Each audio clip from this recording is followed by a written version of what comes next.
Aswaqamba manga thina Sasho ukuthi usheme masehlobo kwesithathu siyobe sikhona eJudiya. Thombe singenayo ilogo Indabenkulu asiyenzi sense. Ukusho lokho siwakule phezulu. Soke Judiya temple umshumayeli ukhulumayo.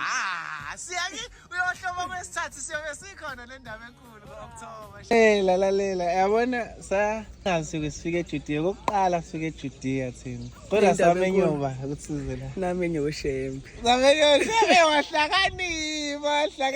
Phela sahlangana nawe ebuhleni. Uthi nifike. Ngamthatha nifike eJudiya yonke into izobe iqondile. How do you feel? Guys, I'm happy. I'm happy as if but yeah, it's fine.